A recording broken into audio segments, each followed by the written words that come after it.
Welcome to Wraithbone. I'm Ranger, and if you're drawn to the shadows, the quiet chaos beneath the surface, and the moments that leave scars, you're exactly where you need to be. Subscribe and hit that notification bell so you never miss a new video. Now let's get into it. Emily Rourke was the kind of girl teachers described as quiet but gifted. She didn't talk much in class, but when she did, people listened, not because she had a loud voice, but because she meant every word she said. 15 years old, brown hair always tucked behind one ear. Sketchbook never left her side. Art was how she talked when words didn't work. She sat cross-legged on her bedroom floor, drawing the sun melting into a canyon, something she'd seen in a dream. Lo-fi music buzzed gently from her phone speaker. Her dad, Daniel, leaned in the doorway, sipping bad coffee from a better mug. "You gonna leave any lead in those pencils, Em?" Emily smiled without looking up. "Just one more page." Daniel Rourke didn't push. He never did. He'd been a Marine once, Force Recon, trained for cold, hot zones, but he'd buried that man a long time ago. These days he ran a small auto body shop on the edge of town. Rebuilt things for a living, mostly Camaros and trust issues. "You still going to Kayla's tonight?" Emily nodded. "Group study thing, we're prepping for that dumb history quiz." Daniel raised an eyebrow. "At Kayla's?" She said her brother and some friends were going to help. They're seniors, super smart. Daniel didn't like that, but then again, he rarely liked anything involving her brother or his friends. Still, Emily wasn't some naive child. She was cautious. She'd grown up watching her dad lock every door and check every window. Some of that rubbed off. "What time you want me to pick you up?" "Don't worry. Kayla's mom said she'd bring me home." Daniel held her eyes for a moment. The Marine in him still ran background checks in his head. Kayla's family was fine, conservative. Church every Sunday, seemed safe. "All right, text me when you get there." "I will." She didn't. At 3:12 p.m., Daniel's phone buzzed. Unknown number. He almost let it ring, assuming it was another scam call. He got plenty, but something in his gut told him to answer. He always listened to that feeling. It hadn't failed him yet. "Mr. Rourke?" "Yeah. This is Nurse Melanie at County General. Your daughter, Emily. She was brought in. She's stable, but you need to come now." The world didn't slow down. It didn't spin. It just narrowed. The drive to the hospital was 15 minutes. Daniel did it in 10. He didn't play music. He didn't think. His grip crushed the steering wheel until the leather creaked.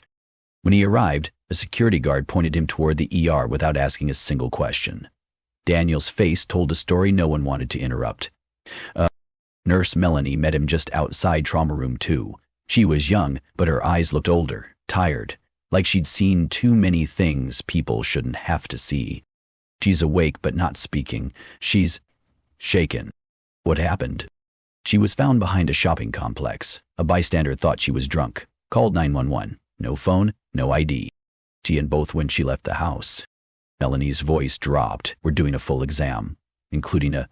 She didn't finish the sentence. Didn't have to. Daniel didn't blink, didn't speak, just walked into the room. Emily lay under fluorescent light, too still for a child. Her clothes, Kayla's hoodie, jeans, one sneaker, were folded in a bag on a chair. Her knees were scraped, her lip was split, her hands trembled under the blanket. When she saw her dad, her lip quivered, but no sound came out. Daniel sat beside her, silent. He didn't ask questions, didn't cry. He just reached for her hand, and she gripped it like it was the only thing keeping her from disappearing entirely. Later, the police came. 2 uniforms, 1 clipboard.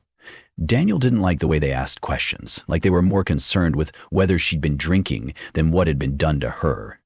Emily couldn't speak yet, and because she couldn't describe anyone, they said their hands were tied. "Could be a misunderstanding," one of them said. "Kids' party. She drank too much. You know how it goes." Daniel stared at him for a long moment, just long enough to make the cop look away. By 6:00 p.m., a doctor confirmed signs of trauma consistent with assault, but nothing conclusive yet. Standard legal phrasing. Standard procedure. Daniel knew what that meant. No charges, no headlines, no justice. He nodded, once. Wasn't panicking. He wasn't pleading. He was preparing.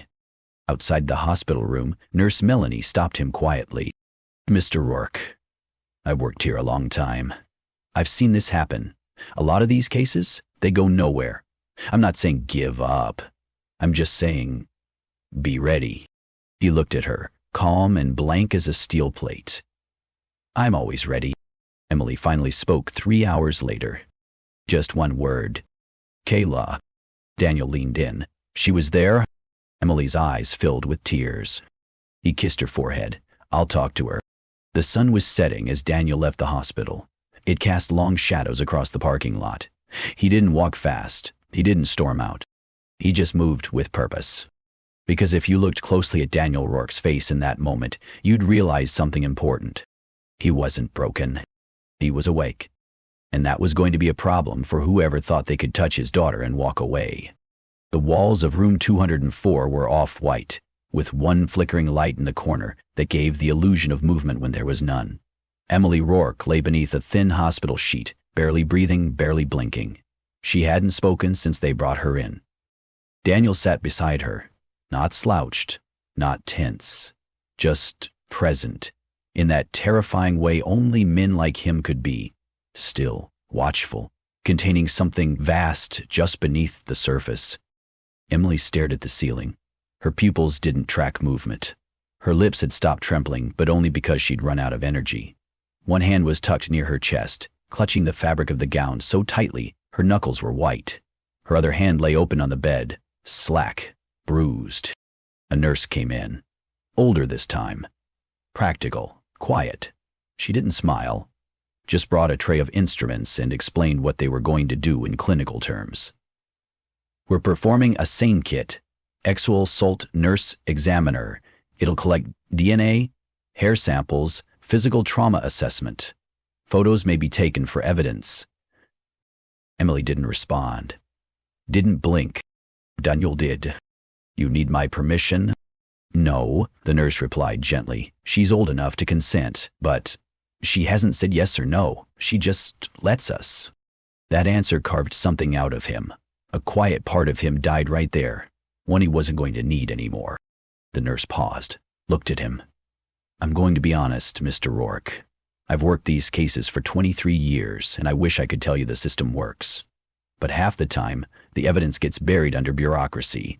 If there's no name, no confession, and no camera, these cases—" She trailed off, eyes falling to the floor. "They go nowhere." "I'm sorry." Daniel stared straight ahead. "Did she say who did it?" The nurse hesitated. "No, not a word." That would have been the end of it, another sterile exchange in a sterile room.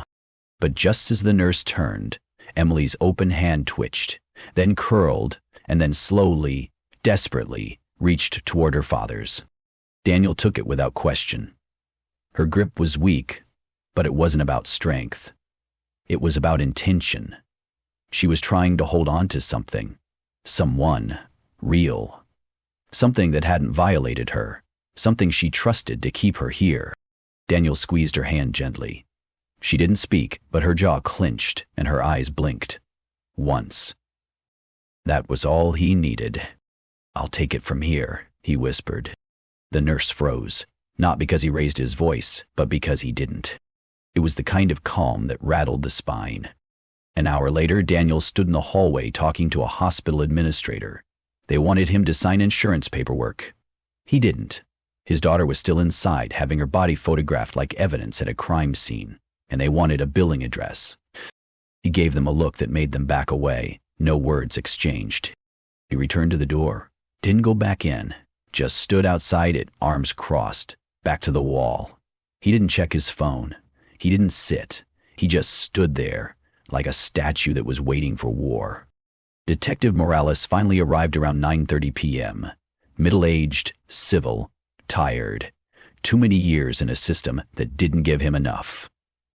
"We've got the report," he said. "Not much to work with. She hasn't spoken, hasn't named anyone." Daniel didn't reply. Morales tried again. "You mind if we ask a few questions?" Daniel's voice was low. "She's a child. You wait." The detective glanced at the chart on his tablet. "She's 15. Daniel looked him square in the eyes. And? Morales nodded slowly. Oh. Meanwhile, down the hall, the nurse packed up the kit. Her hands moved slower now. She'd seen bruises like these before, but something about this girl? It stuck. Maybe it was the silence. Maybe it was the way her father looked at her. Not like a victim, but like a reason. A mission. Emily sat up slightly. Still hadn't said a word, just moved her hand to her neck, where a silver chain used to hang. My necklace, she mumbled. The nurse blinked. What? Emily's voice cracked. They took it. The nurse gently scribbled it down, then touched her shoulder. We'll get it back. But they wouldn't, not through the system. The nurse didn't believe that, not really. She did, however, believe Daniel would. By the time Daniel returned to the room, Emily was asleep. Her face had softened slightly, but her body stayed curled like it was expecting another impact. He sat beside her, pulled the sheet up to her shoulder, watched her breathe. There were no tears in his eyes, no shaking, just one long, measured breath through his nose. Outside, the world continued like nothing had happened. Nurses changed shifts, monitors beeped, coffee cooled in styrofoam cups. But in room 2 and 4, something ancient and unforgiving had been reawakened. Daniel Rourke wasn't grieving. He wasn't hoping. He wasn't wondering. He was calculating. The hospital let him stay overnight. They offered a cot. He declined. Instead, he sat upright in the visitor chair, unmoving, all night. He watched the lights from the hallway sweep across the tile every time a nurse walked by. Each pass sharpened his resolve. He didn't make any phone calls. He didn't ask for help. He just started thinking like he used to. Not like a father. Like a soldier. Because someone out there thought they could lay hands on Emily Rourke and vanish into silence. They were wrong. They weren't going to vanish. Daniel was going to find them. And when he did, they weren't going to disappear. They were going to shatter, just like the glass they broke her with. Kayla Jensen had been Emily's best friend since 7th grade. Blonde, braces until recently, emotionally loud even when she was silent. Her house was where Emily always felt normal. TV on too loud, snacks always available, a little chaotic, but full of warmth. Daniel knew her well enough. She came over. She knew to knock, not ring. She called him Mr. Rourke, even when he told her not to. So, when Kayla showed up the morning after the hospital visit, mascara still streaked from last night's crying, Daniel let her in without a word. She stepped into the kitchen, hugged herself like she was cold. Is she okay? She's sleeping, Daniel said. There was silence. Just the hum of the fridge. She glanced at the counter. Emily's sketchbook sat half open, a page unfinished. That's what broke Kayla. She clamped both hands over her mouth and started sobbing. Daniel waited, gave her time. He didn't move to comfort her. He just let it spill out. I didn't know, she finally choked. I didn't know she was even invited. I swear. Daniel's jaw tensed slightly. Start from the beginning. Kayla sniffled, wiped her nose with her sleeve. It was supposed to be a small thing, like a study hang. Mason said it was chill, just music and pizza. His dad was out of town. Mason who? Daniel's tone didn't rise, but Kayla flinched anyway. Mason Whitman. He's, like, rich.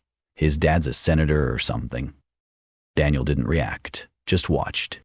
I didn't know Emily was coming. She texted me, said she got invited too, said she was nervous but didn't want to look lame. I thought it was fine. I mean, they invite people sometimes. Daniel crossed his arms. They? Kayla hesitated. Mason. And Chad. And Ryan. They always hang out together. Seniors at Crestfield Prep. Private school kids. Families with money, lawyers, security systems. Daniel had seen that type before. Entitled, untouchable, bored enough to invent new kinds of cruelty. Did you see them talking to Emily? Kayla shook her head. I was in the kitchen most of the time. I didn't even know she left the house. Daniel leaned forward slightly. You didn't think to text her when she didn't say goodbye? I didn't know she was gone. I didn't. His stare stopped her mid-sentence. Not angry, not blaming, just cutting through the excuses, the nerves, the noise. Kayla looked away, then back. They kept laughing at something, like on their phones, like they were all in on some inside joke. I figured it was TikToks or something dumb. What kind of laughing? Kayla went quiet again. The gross kind. Daniel tilted his head. The kind where you know it's about someone, and you know they wouldn't laugh if that person saw it. He nodded once. This group chat, was it just the three of them?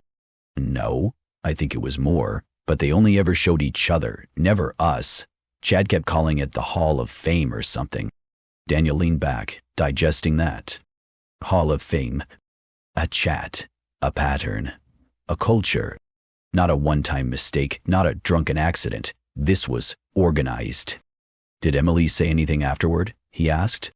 No. I texted her last night, but she didn't reply. Then I saw the Snapchat news thing this morning about a girl found behind that plaza, and I just knew. Her voice cracked again. She buried her face in her hands. Daniel walked over to the kitchen table, pulled out a chair, and sat down. Calm. Focused. The type of quiet that feels heavier than shouting. Listen carefully, Kayla. She looked up, eyes wet, scared. I don't care what anyone told you about keeping secrets or staying quiet or pretending you didn't see anything. She nodded quickly. If you know something else, even if you think it's small, you tell me now. Kayla swallowed hard. I remember Mason saying something like, she's perfect, and Ryan said, score multiplier. Daniel blinked once. They were drinking, she added. But they weren't drunk. They were way too coordinated for that. What else? Kayla thought for a long moment, then whispered. They said something about streaming.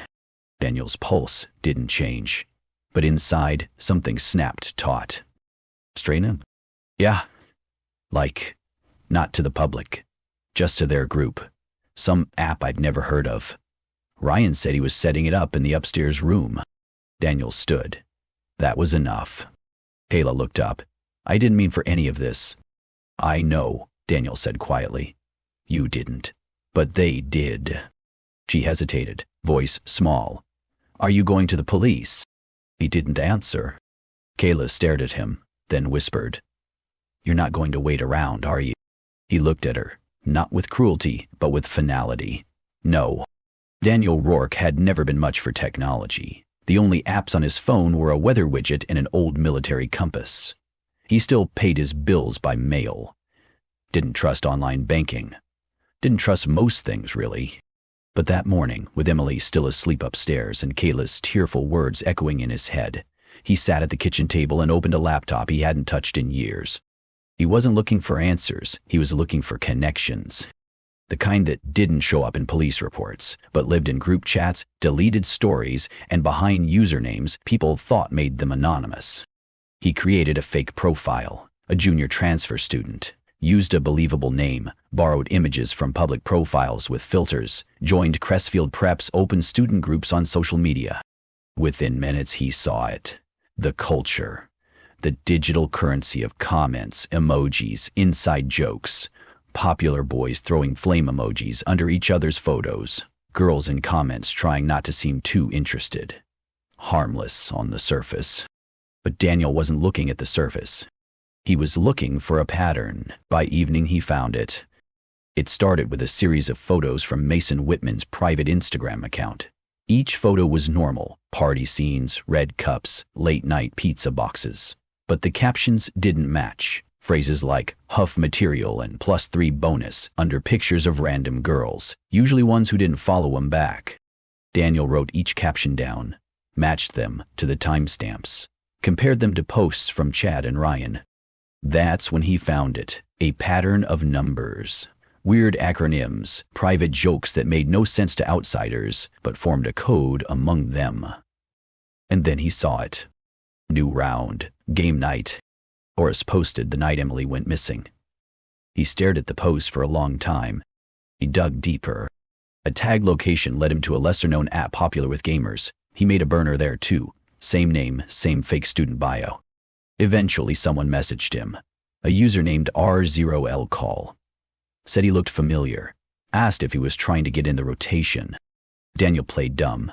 The user replied, We don't do tryouts. It's invite only, legacy thing. Footage rounds private, proof required. Nobody gets points without footage. We've been doing this for 3 years. Don't screw it up. That was all he needed. He found the server. Buried behind a proxy address, coated with layers of slang only insiders could understand, it had a title, simple and sinister in its arrogance. The game. Daniel entered. What he found wasn't graphic, but it was chilling in a way that clung to the spine. Dozens of user handles, most with numbers instead of names, posts ranked by rounds, screenshots of blurred video thumbnails, most of it gone, cleared out, but not everything. One post stuck out. Best round yet, quiet ones always fold. Below it, 3 usernames dropped flame emojis, and one wrote, came out cleaner than the last one. No crying this time. She didn't even resist, lol. Daniel's eyes narrowed. The timestamp was the same night. They were talking about his daughter. He stood up, closed the laptop, took a long breath, then walked to the kitchen sink and washed his hands. It was a strange thing to do, given what he'd just seen, but it made sense to him. He had just touched something filthy, and now he needed to cleanse himself, at least on the outside. Inside, that part was already gone. Back in his workshop, Daniel pulled down an old lockbox from the top shelf. Inside was a roll of cash, a burner phone, a USB with encrypted programs he once used overseas, and a worn ID from a time before he was a father. A time when he was something else. He plugged the USB into the laptop.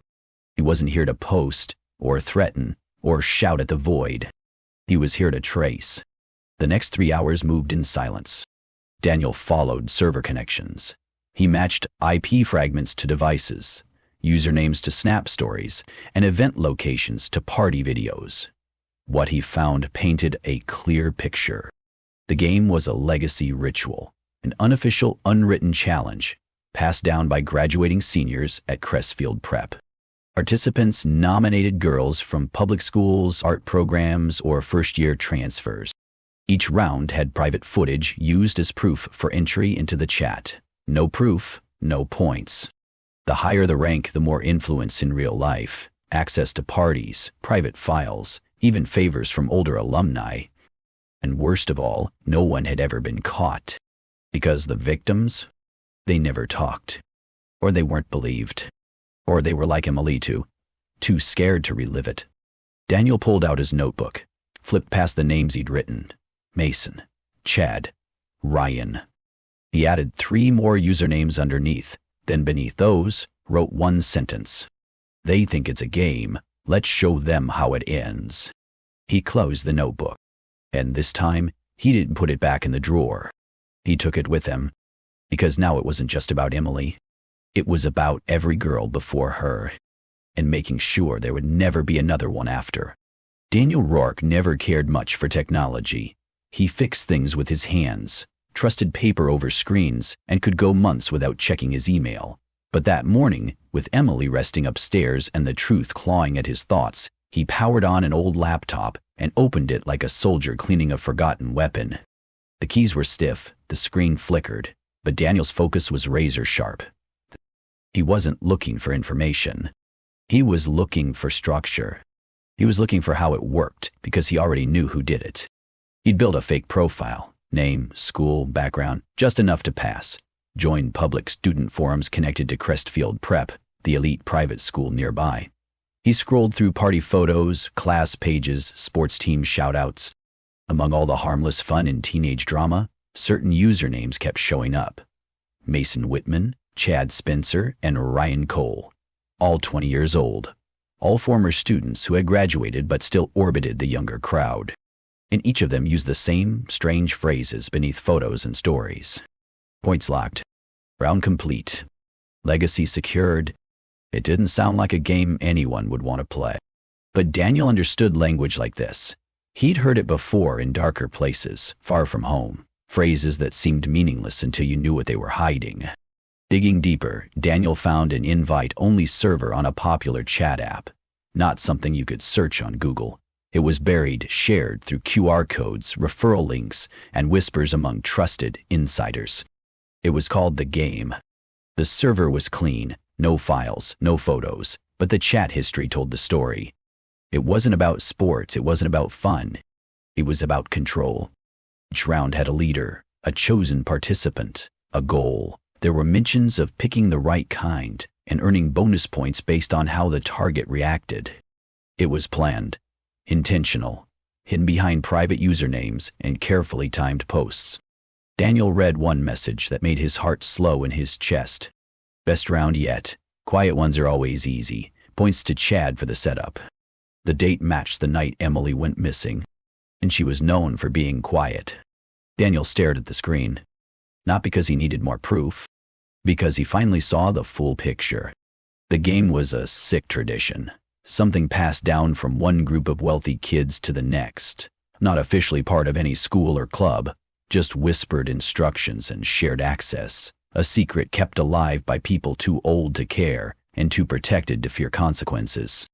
Mason, Chad, and Ryan were 20 years old, adults, no longer students but still playing, still pulling others in, still convincing younger students it was harmless fun, until it wasn't. Emily had been chosen, not by accident, but by design. Daniel closed the laptop slowly, then walked to the garage. He opened a wooden crate he hadn't touched in years. Inside was a weathered notebook, a spare phone, and a USB drive that still held digital tools from another life, when his job was to gather information without being seen. He pulled the notebook out, flipped past blank pages, then wrote, Mason Whitman 20, Chad Spencer 20, Ryan Cole 20, operating under false pretense, private communications, evidence of systemized targeting, labeled, the game, and under that, in black ink, Emily, targeted intentionally. Then, at the bottom, dismantle, quietly, no mistakes. He didn't speak to anyone that night. He didn't call the police again. He didn't post about it online. Daniel Rourke had seen enough. Because now it wasn't just about his daughter. It was about a system. And Daniel wasn't going to wait for someone else to fix it. He was going to shut it down, one piece at a time. Daniel Rourke didn't announce anything. He didn't rant, didn't cry, didn't even pace. When the hospital discharged Emily, he brought her home quietly, made her tea, helped her into bed, sat with her until she fell asleep. Then he went downstairs and didn't come back up for 3 days. The basement was clean, simple, concrete floors, unfinished walls, a sturdy workbench in the corner. It used to store spare tires, paint cans, and broken equipment. Now it had a new purpose. He moved everything out, cleared the space until it echoed. Then he began turning it into something else, something useful. Daniel bought everything in cash, no receipts, no paper trail, a used desktop computer from a repair shop across town, a prepaid phone with internet access, cameras, old networking equipment, a portable printer. He didn't need the latest tech, he just needed things that worked, quietly. By the second night, the basement glowed with a low hum of screens and blinking lights. It wasn't flashy, it wasn't cluttered. It was efficient. He started where most people left off, digital footprints. Daniel knew that for people like Mason, Chad, and Ryan, 20 years old, overly confident, and constantly online, the internet wasn't just a tool. It was a mirror. And no one was careful forever. Ryan Cole was the weakest link, the one who tried too hard to impress his friends, the one who bragged in comment sections. Daniel focused on him first. He found a connection between Ryan's school emails and his public usernames. From there, he traced his accounts. Platform. Eventually, he found Ryan's photo archive, synced to a public cloud account. There was no password protection, just folders named with dates and vague labels like Night Out, Highlights, and Trophies. Daniel's face didn't change. He scrolled in silence. Then he stopped. One image stood out. The photo showed a group of boys, Ryan, Chad, and Mason, all laughing in a dimly lit room. In the background, someone sat slumped against a couch. The image was blurry, but Daniel knew that sweatshirt, knew that hair, knew that shape. It was Emily. The caption on the photo read, she didn't even flinch. No emojis, no hashtags, just those 5 words. Daniel didn't look away. He downloaded the image, then printed it. 1 copy. black and white. He taped it to the basement wall, right in the center. It wasn't rage that moved his hands. It was clarity. At the photo for a long time. Then, quietly, so quietly it was almost a breath, he said, "I see you now." From there the process accelerated. He followed timestamps, mapped out where the photo was taken using small details. Light switches, wall posters, the pattern of the carpet. He matched them to a real estate listing Mason's family once posted online when trying to rent out one of their properties. Daniel marked the location on a folded city map, pinned it to the wall. One location down. More to go. Every name came with a path. Chad's gym account showed check-ins. Mason's public event appearances were still being tagged by his followers. Ryan's playlist even had time-stamped vibe tracks linked to specific nights. They weren't careful, because they didn't think they had to be. Daniel, on the other hand, had never relied on luck. He ran each connection like a mission log. Each movement mapped, each person logged, each chat monitored. He used programs he hadn't touched since his deployment, tools designed not to track, but to observe.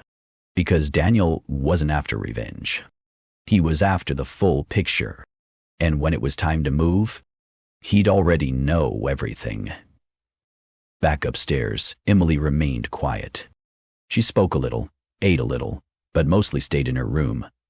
Daniel checked in on her every few hours, told her when he was heading out for supplies, left small drawings on her door. She never asked what he was doing downstairs. She didn't need to. She trusted him.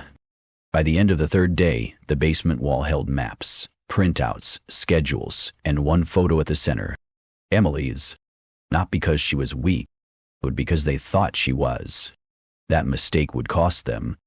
Daniel didn't have a badge. Didn't have backup. He didn't need either. He had the truth. And soon, they'd know what it feels like to be watched. Ryan Cole was the kind of person who thought secrets disappeared once the party ended. He lived in a gated community on the north side of town, drove a shiny new car he didn't pay for, and posted updates constantly. Where he went, who he saw, even what he ordered at lunch.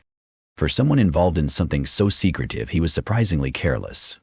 Daniel noticed, and he took notes. It started with a uniform. Daniel picked it up from a thrift store. An old delivery jacket and a clipboard. Nothing fancy, just enough to blend in. He showed up at the entrance of Ryan's neighborhood, waved politely, and was waved right through. People notice loud threats. They don't notice quiet professionals. He didn't confront Ryan. He followed. The first time, he walked past Ryan's car and stuck a small tracking tag behind the rear wheel. It took less than a second. No one noticed.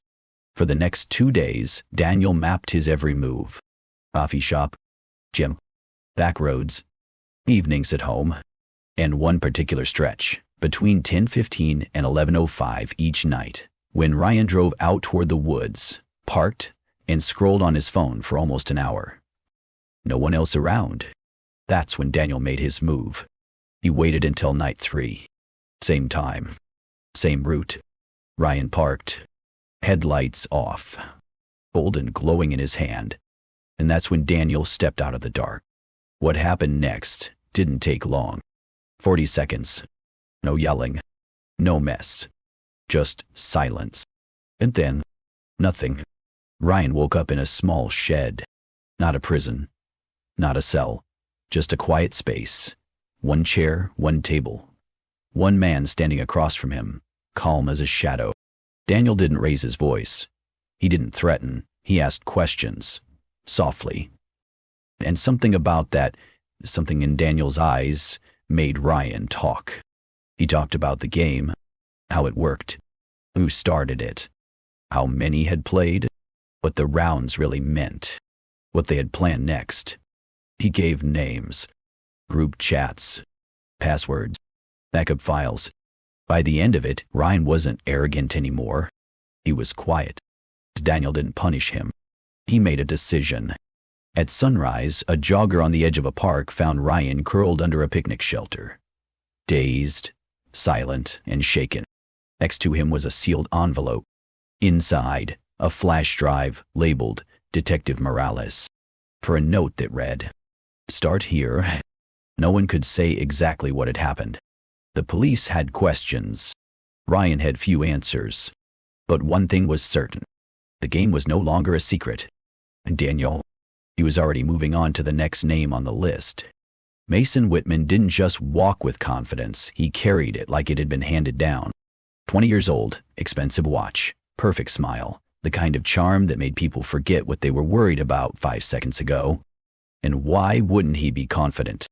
He was the only son of Senator Gerald Whitman, a man who'd built his entire political career on words like accountability and family values. Daniel had heard them all before, on the news, in interviews, during speeches played on TV, like background music.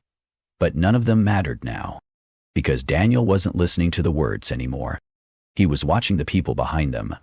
Mason had 2 prior incidents during high school. One involved a stolen test, the other a fight that left a classmate with a concussion, but both records were sealed, handled internally, no charges, no consequences. It wasn't hard to guess why. Senator Whitman had influence. And influence, Daniel knew, was often used to keep things buried. Daniel parked 2 streets away from the Whitman estate, a house so large it needed its own private security patrol. Cameras at every angle, landscaped hedges trimmed to perfection. But Daniel wasn't interested in getting in. Not yet. He just wanted to know what they did when they thought no one was watching. For 3 days, Daniel observed from a distance. He learned the rhythms. Mason's car left late in the mornings, often returned after dark. No urgency, no caution, just the behavior of someone who believed nothing could touch him. Gerald Whitman left earlier, pressed suit, briefcase in hand, sometimes speaking into a headset as his driver opened the door. In the evenings, there were guests, donors, friends, political allies. Daniel watched from a quiet corner of a nearby park, using an old pair of binoculars and a notebook with no names on the cover. On the 3rd night, the Whitmans hosted a fundraiser. The front yard sparkled with string lights. Cars lined the street. A live band played soft music while guests clinked glasses and smiled politely. Mason stood near the refreshments, leaning against a stone pillar like he was born there, laughing at something his friends said. Not a care in the world. His father stood just 10 feet away, shaking hands, smiling for cameras. Daniel took a photo from his spot in the trees. Not for revenge. For the record. Because the more people pretended everything was fine, the more Daniel knew something was very, very wrong. He didn't approach them. He didn't step out of the shadows. He just waited. And prepared. Because no matter how many walls people build, no matter how many favors they cash in, the truth has a way of finding its way through. And Daniel Rourke? He had time. Chad Spencer was known for 2 things, his gym routine and his temper. At 20 years old, he spent more time lifting weights than reading books, and rarely asked questions unless they involved protein or pre-workout. He wasn't the planner. He wasn't the leader. But he followed orders, and in groups like theirs, sometimes that made him even more dangerous. Daniel Rourke knew Chad would be the next to fall. Daniel started at the gym. It was easy to blend in. Ball cap, old hoodie, earbuds in. No one noticed another man doing calf raises in the back corner. What Daniel was really doing was watching. Chad had a routine. Same time every day, same locker, same bench. He left his bag unzipped, his phone on shuffle, and his conversations loud enough to hear across the room. That was his mistake. Daniel never touched Chad's things. Didn't need to. He just observed. One night, after Chad left, Daniel tipped the facility's lost and found staff anonymously. Said he saw something suspicious in locker 12. They checked, then called management. Later, paramedics were seen speaking to Chad in the parking lot. He looked confused, a little pale, shaky. Daniel made one more anonymous call to the local precinct. "Check the phone," he said calmly. "There's something on it, related to Crestfield Prep. You'll know what I mean." He hung up. That was enough. The next day, something shifted. Chad's group chats, once loud and active, suddenly went silent. Mason removed people from the server. Ryan's name disappeared entirely. Posts were deleted. New accounts were created. The digital shell that held everything together began to crack. The house of cards was falling.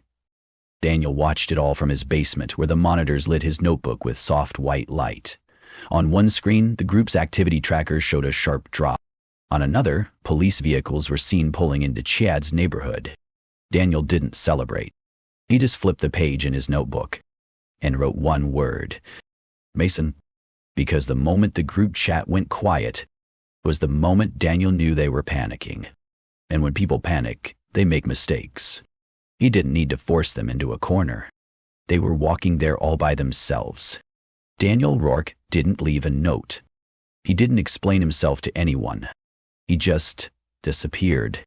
It started slowly. His bank accounts were quietly emptied, cash withdrawn in small, quiet amounts. His phone was left behind on the kitchen table, battery drained. His car, an old black pickup, was sold for less than it was worth to a man who didn't ask questions. He shut down his business email, forwarded calls to voicemail. To the world, it just looked like someone taking time off. But for Daniel, it was part of the plan. He was removing every piece of the life they might trace. He wasn't running. He was freeing himself to finish what he started. Meanwhile, things above the surface began to shift. Whispers started turning into reports. One envelope after another arrived on the desks of local detectives, each filled with documents, screenshots, usernames, chat logs, all tied to something called the game. None were signed.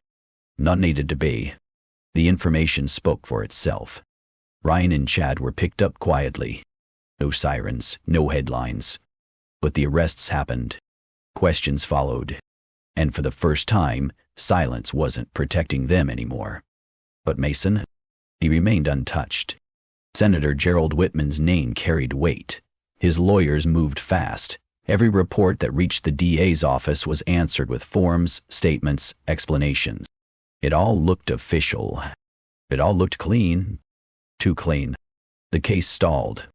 Mason continued walking around town like nothing had changed, smiling, shaking hands, showing up at charity events beside his father. But Daniel knew something the rest of the world didn't. The clock was still ticking, and Mason was running out of time. Back at home, Emily began to heal. It wasn't instant. It wasn't perfect. But she started drawing again. She went to therapy, sometimes quietly, sometimes with tears, but she went. One afternoon, she laughed, really laughed, while watching an old cartoon in the living room. Daniel wasn't there to hear it. But that was part of the plan, too. He had wanted to make the world safe enough for her to smile again. And now, she finally was. But Daniel? He wasn't finished. He never planned to stop halfway. Because while the others had started to vanish from the system, the one who led them was still hiding behind it. And Daniel Rourke had never left a job unfinished. The Whitman family owned more than one home. Their mansion was for appearances, grand events, press interviews, and family portraits. But their second property, a private vacation house tucked away near the lake, was for things they didn't want seen. Daniel had known about it for weeks. No guards. No cameras on the backside. Just a gate, a keypad, and an assumption that no one would ever look too closely. He waited for the right moment, when the place sat empty between trips, with the staff away and no vehicles in the driveway. He didn't force his way in. He didn't break anything. He simply entered the way people do when they already know where everything is. Quiet. Methodical. Inside, the house was spotless, almost too clean. Shelves of untouched books, a spotless kitchen. Picture frames staged for perfection. Gone. But Daniel wasn't looking for decor. He headed to the study, one Mason used in his early college days when he still called it his bunker. Behind a cabinet of travel books, Daniel found a locked drawer. Inside, an old laptop, 2 flash drives, and a sticky note with a string of numbers. He turned the laptop on. It still worked. And what was inside said more than any speech ever could. There were backups of conversations, saved files, private chats from the game. There were no explicit images, nothing harmful shown directly. But the language, the descriptions, the planning, they were clear. Names, places, details.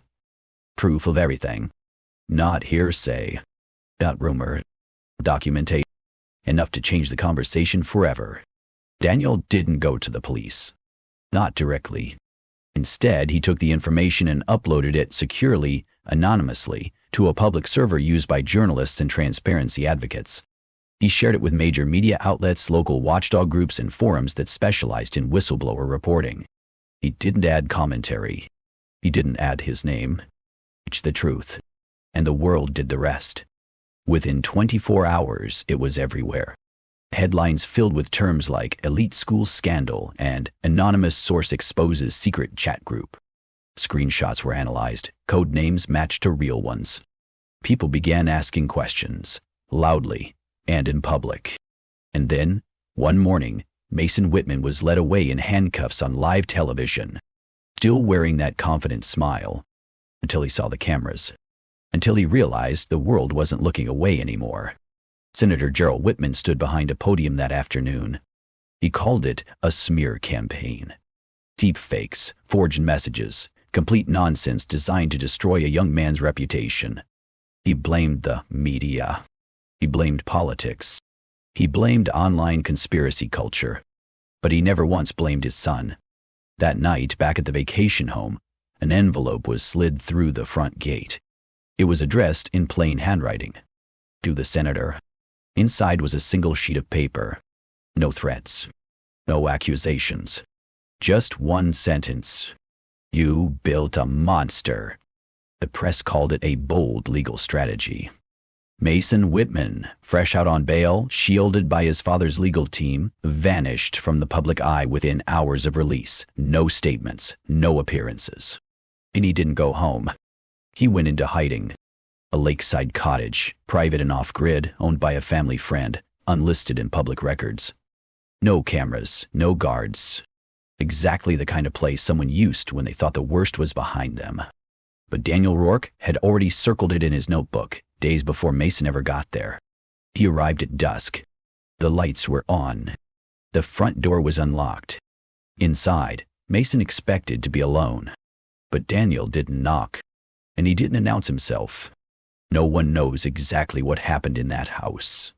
There were no witnesses, no audio, no footage, just what came after. The next morning, Mason was found at the local hospital, bruised, conscious, and handcuffed to a bed. Both legs were immobilized. No details were given. Doctors described his condition as non-life-threatening. Police described it as uncooperative. Reporters described it as a message. But Mason described it himself. Later that night, a video appeared online. No title, no description. Just a single shot of Mason, sitting in a plain room, a bandage around his face, and panic in his eyes. He was alone. The camera was already recording. He took a shaky breath and started speaking. My name is Mason Whitman. I was part of something called the game. We called it a tradition. It wasn't. It was wrong. We made rules. We tracked people. We hurt people. I let it happen. I helped make it happen. The confession was long. He named everyone involved. Ryan, Chad, others who hadn't yet been exposed. He listed usernames. Even the location of old backups. He didn't cry. He didn't defend himself. He just spoke like someone who understood, for the first time, what it meant to be caught. At the end of the video, Mason looked directly at the camera. The person who found me, I get it now. You gave me a choice. This was the better one. Then the screen cut to black. The video was live for 5 minutes before it went viral. News stations picked it up by the hour. The police had everything they needed. And Senator Gerald Whitman? He refused to comment. But late that night, an anonymous envelope was delivered to the senator's office. Inside, one photo. Mason, in the hospital bed. And on the back of the photo, 5 words. Eating the final breath, he finally told the truth. 6 months later, in a quiet mountain town near the Canadian border, an old garage sat at the edge of a 2-lane road. The paint on the sign was faded. The bell above the door stuck half the time. The waiting room had a coffee pot that never brewed anything fresh. But the work was good, and the man who owned the place didn't say much. His name on paper was Mark Adams now, but the locals just called him Mac. He had a beard, a few more gray hairs, and a habit of finishing every job ahead of schedule. No one asked where he came from. No one really cared. He fixed things, that was enough. He didn't have a phone. Didn't check the internet much. But sometimes, when he passed the little TV in the corner of the waiting room, the news would be on. Stories still ran occasionally, updates on the Crestfeld scandal, interviews with reporters who'd broken the story. New names came out, a few more arrests. Senator Whitman announced he wouldn't seek re-election. The world was still messy, but pieces of it had gotten cleaner. Every now and then, Daniel received a postcard. Always from the same person. Emily. She didn't write much, just a sketch on one side, a line or two on the other. Sold my first painting today. My roommate taught me how to make real pasta. It's still hard sometimes, but I'm okay. He kept them all in a small wooden box under the register. One afternoon, a young man came in with a busted taillight. College age. Nervous smile. Asked for a quick fix, said he was driving through. He wandered the shop while he waited, looking at the tools on the wall, the calendar from last year still hanging above the door. Then he looked at Daniel for a long moment. "Do you ever hear of that guy?" the young man asked. "Who exposed that group of kids a while back? The ones who thought they were untouchable?" Daniel didn't look up from the part he was tightening. "No," he said calmly, "but sounds like someone finally gave a damn." The kid nodded. "Yeah, he did." Then he paid in cash and drove off. Daniel stood at the shop's entrance for a while after that, just watching the road. No expression. No rush. Just a quiet man in a quiet place, surrounded by the sound of wind and the hum of an engine cooling off. Somewhere out there, the world had moved on. And for the first time in a long time, so had he. Make sure to subscribe and hit the notification bell for more videos just like this. See you in the next one.